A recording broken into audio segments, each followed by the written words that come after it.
Hello, everyone. This is Fadi, and when I welcome you back to a continuation of this new series on more Meccan problems in terms of the search for Mecca.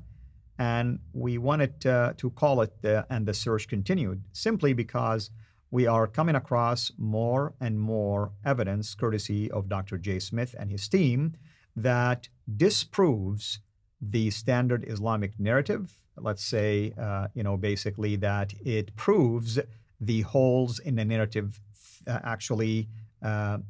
facts, and basically we're not finding any evidence that can corroborate the idea that Mecca existed when the standard Islamic narrative said it existed. We're not finding evidence to corroborate some of the traditions about, for instance, what we showed you last time, the burial sites of these prophets, or many other things, as we will continue to unpack these additional evidence.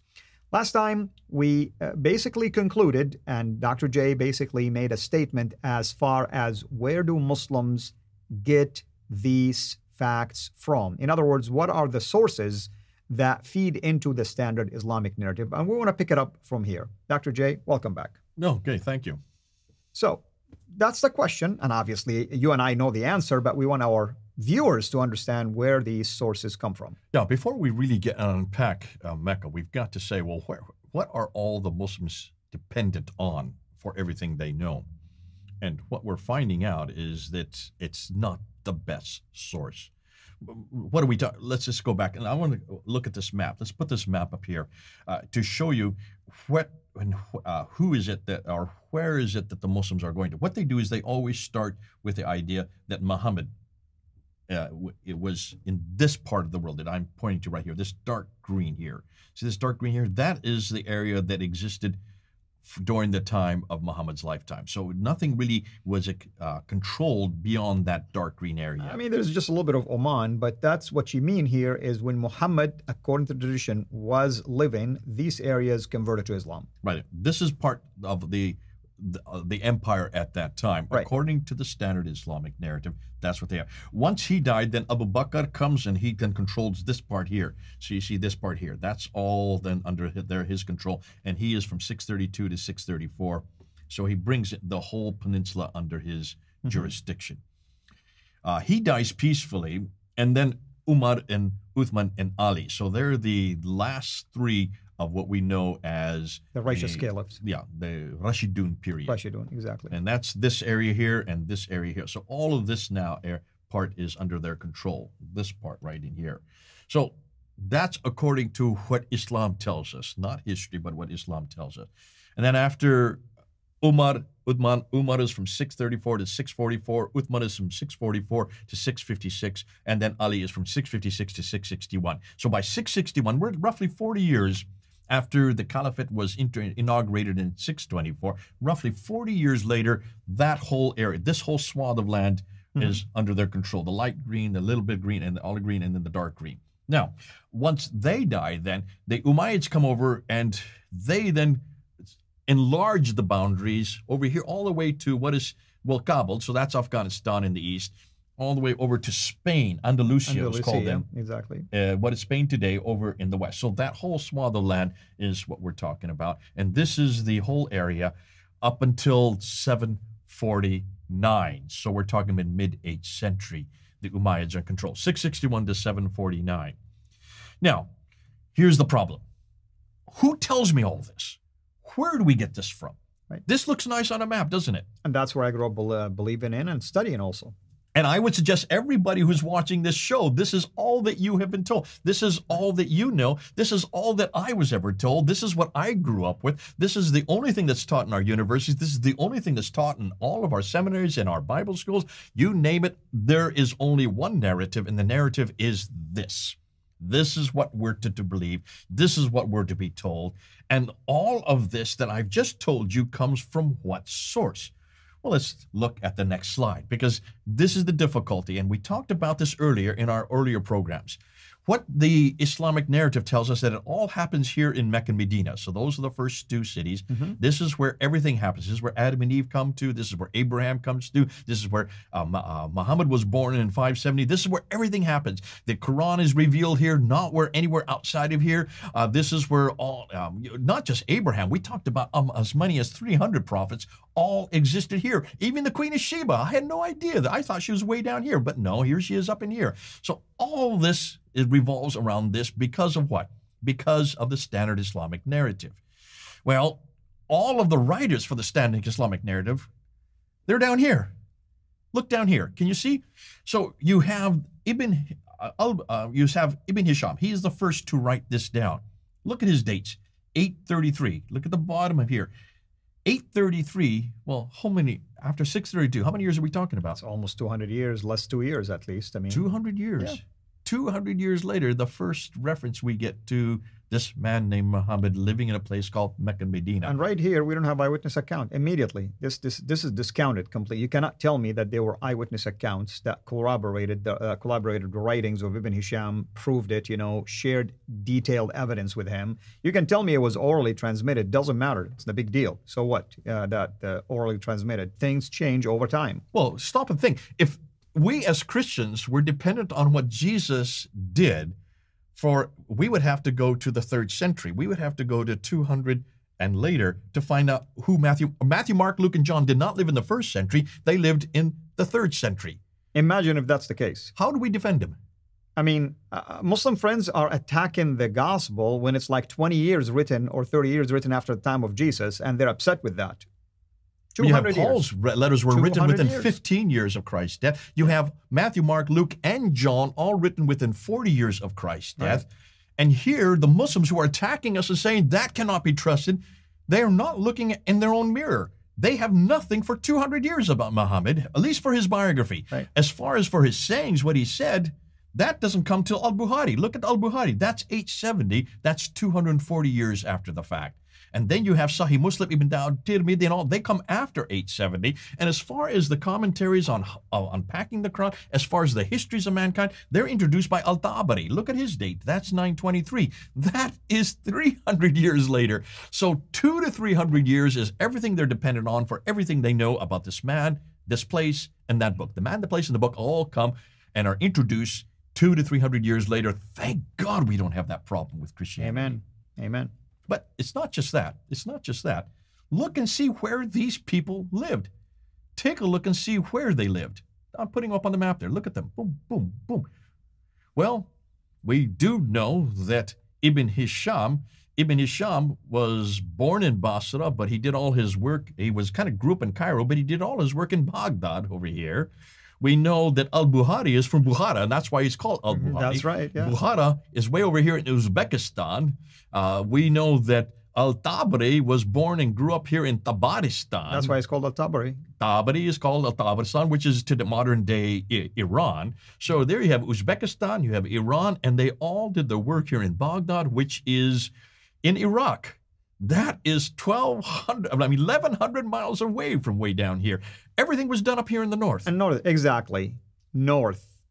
I like this map because everybody can see the north, basically, dilemma. The northern dilemma for the Standard Islamic Narrative. Everything is pointing north.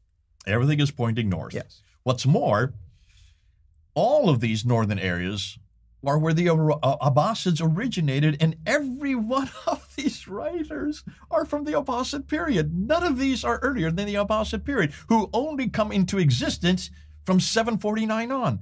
That's over 100 years after Muhammad. So almost everything we know about Muhammad, about where he lived, about what he did, about the book that he received, all of this comes from the Abbasids, who all lived in Baghdad, which was their headquarters. Though they all grew up in these other countries, none of them were down here. This isn't an Abbasid narrative. It has nothing to do with history. So our conclusion? Well, let's bring our conclusion in right here, bouncing it in.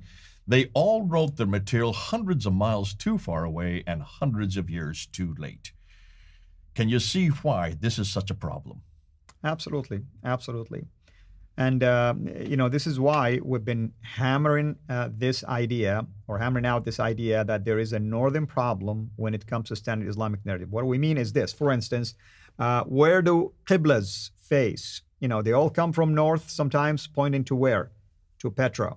At least the first 200 years of Islam, what we mean by that, if we use the Standard Islamic Narrative, meaning Muhammad died in 632, for 200 years from that time forward, at least since the rise of Islam in 610, we have multiple issues: the direction of Qibla, how mosques were facing towards, basically when it comes to prayers, origins of the most prominent readings and varied readings of the Quran. Right now, you have historical writings of bibliography, and I should say biography as well, commentaries, history of Al-Tabari, commentaries of Ibn Kathir, and the list can go on and on and on. Everything is pointing north. Why is that significant? Wouldn't you expect that many of the prominent writings and sources will come from the land itself, from Mecca, from Medina? Wouldn't you expect that the prominent variant Quranic readings will come from Mecca or Medina? But that's not the case. And that's why we want to emphasize these findings, because the more we talk about it, the hope is that more and more Muslims will wake up to the reality that you're either living a mythical life, or you can begin to explore factual life. Where do we go from here, brother? We're going to actually ask the next question, which is there a history? And so let's go right into it, because we do want to finish this off before. When you look at the Quranic references, just put them up there on the screen. The Quranic references, if you look there, are only, well, there's only one. As I said earlier, it's only one place, chapter 48, verse 24. Mm-hmm. And he it is who hath withheld men's hands from you, and hath withheld your hands from them in the valley of Mecca, after he had made you victors over them. Allah is CIRA. What do you do? What does that tell you? Not to tell you much, other than the fact that Mecca is in a valley. Is Mecca in a valley?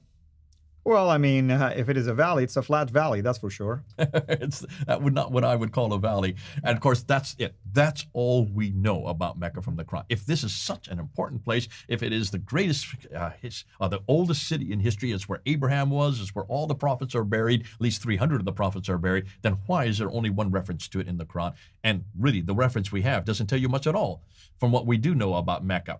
But more than that, Dr. Patricia Corona found this. She said the earliest, and let's go back to the slide here, that the earliest reference we can find for the city called Mecca is the Apocalypse of Pseudo-Methodius mit Continuatio Byzantia Arabica. This is from 741. She cannot find any reference until this day. Now, she introduced this back in 1987 when she wrote in Meccan Trade and the Rise of Islam. So it's been out over 20 years. In fact, we're talking about 30 years it's been out, and still no Muslims have been able to find something better than this. Find a reference that's earlier than the Methodius Continuata Byzantia Arabica from 741. Show me a reference that's earlier. They can't find it, which suggests in 30 years, if they can't find it, they're not going to find it in the next 30. So you've got to go with this as the earliest reference. Muhammad died in 632. According to the Standard Islamic Narrative. If it doesn't get to introduce as a reference point until 741, when is it put on any map? It's not put on a map until 900 AD. We don't see it on any map. We've done this before. We've already got this, so I don't want to repeat ourselves. But she didn't read enough. She didn't go far enough. Because when you read the entire Pseudo-Methodius Continuato Byzantia in 741, you need to read the second part of that reference. She just was looking for the name itself. She didn't unpack it. What does it say afterwards? Well, it says, as they consider it, the home of Abraham, which lies in the desert between Ur of the Chaldeans, that's the magicians, and the Qira'at, the city of Mesopotamia. Hold on a minute. Why didn't Dr. Crone pick this up? Mel from Sneakers Corner is a good friend of ours. We've used him, and he was the one that picked this up, and he said, hold on a minute. I'd like to know where this home of Abraham is. Now, today, we know the home of Abraham, Ur, is in southern Iraq. That's right. It's a land of Mesopotamia, the land between the two rivers, and that corroborate the biblical story. But not in the 8th century. Not in the 8th century. That's true. It was because of J.E. Taylor in 1853 who discovered Ur. That's in the 19th century. Before the 19th century, Ur was always between Edessa and Haran. Everybody knows that if you look at any of the ancient annals, including all the time from the 8th century. We're talking about the 8th century now. In the 8th century, look at this map here, and Ur was always known as between Edessa Edessa and Haran. Here's Edessa and Haran, and that's where Mecca was. That's where Abraham came from. That's what this inscription is talking about in 741. It's referring to that place. Well, where do you think that place is? That's in southern Turkey. Right. Southern Turkey. Right. That is nowhere near Mecca and Medina. It's nowhere near what Muslims are telling us. So the original Mecca, according to in the 8th century, the Mecca that this document is referring to, is located in southern Turkey, where they believed at that time Abraham came from. But it was because of J.E. Taylor who was the one that finally found where Ur was, and that was in the 19th century. And then, of course, we know that today, everybody that goes to southern Iraq, you will find that there. But you notice what we've been saying over and over again. In fact, it's getting boring. It is just too far north. And again, directly above, straight above north of what is the present-day Mecca. But note what they are now doing. Let's look at this slide here. Notice what they're doing. Here's that clock tower that I said before. The world's the fourth highest building, the world's largest clock, and also they want to look like Big Ben there in England because they want to make it Meccan being time. All this construction that's going on. Well, take a look at this slide. That's what they're looking for. That's what it's going to be. That's the master plan, basically. Yeah, how it's going to look like. One of these is going to be the one they're going to choose. So I'm showing you all four because we don't know where they're going to go with yet. But let me emphasize something. I mean, I am an engineer in the construction field. I spend my career doing projects like this. To build high rises like this, it demands solid, strong foundations. That demands also digging deeper sometimes. You're going exactly where I'm going with. Take a look at the next slide. Right. That's exactly where I'm heading towards. See, this is what it looks like today. In fact, this is as the clock tower is being built. You can still see they're still constructing the top of the clock tower. So even when you were looking at this, take a look at all these cranes down here. All these cranes. Here's the Kaaba right there. Right. All these cranes around it. Whenever you build large building like what you're talking about, you've got to dig deep so that things don't tip over or don't fall over or don't get deconstructed. Now, when you dig foundations, you start to look for things. And of course, if you're an archaeologist, you want to be there at the table because all this material is coming out of what they're digging. So what are they digging? Well, Dan Gibson was at a conference a number of years ago when he asked this very question. And there were some Saudi Arabians, I understand they were sitting at the table with him. He said, what have you found with all of these artifacts? You're archaeologists, you have a museum there in Mecca, and in the museum you have all the artifacts that you have found from all these diggings. Can you tell me what the earliest things are? And as you notice, they were kind of sheepish, and the reason they could come up with anything, they said the best that they could come up with was an old Ottoman fort from after 1299. Look at the date. 1299. And that's when the Ottoman Empire, basically. When the Ottoman Empire. Yeah. This is an Ottoman fort from after the 13th century that they had found. Because it started in 1254, basically. That's so why couldn't they find? Well, take a look at this slide here. Why is there no history? Just look at these pictures. These are pictures from Mecca in the 1800s, 1900s. And you notice that they are bleak. There's a desert. Why is this important? Well, stay tuned. We're going to get into that because that's the next episode. We're going to show you something that we have just begun to find about and something that we need to start throwing and asking Muslims to come up with. But that's for the next episode. Absolutely. And as always, thank you so much, everyone, for watching this. In fact, we want to thank you as you are watching this for your comments, your interactions. By the way, I don't know about you, Dr. J, but we receive a lot of wonderful comments and even suggestions by people sometimes, pointing out to some articles, pointing out to some books, some references. And we welcome that all the time. We want to engage with you in discussions and dialogues. We're not here, by the way, to try to emphasize that it's our way or the highway. But at the same time, unless you can present us with anything, as Dr. J mentioned about Dan Gibson's question to the Saudis, asking them, hey, what did you find? Can you show us some artifact? This should be really a groundbreaking, discoveries. If you found anything that points back to a 7th century, 6th century, 5th century, anything, that you can at least tell us that there was civilization, habitation, things that are taking place in there. And the only thing that they were able to point out to was a Ottoman fort that was in 1299. I mean, that's a long way from 632, almost 700 years later. And again, as Dr. J mentioned, everything points north, Mecca is not north, I can assure you of that much. Mecca is south. Iraq is north, Syria is north, Petra is north, Baghdad is north, everything is north. Turkey is north, Mecca is south. I think everybody today knows that. We need evidence from down south, down under. We do not want it from up above.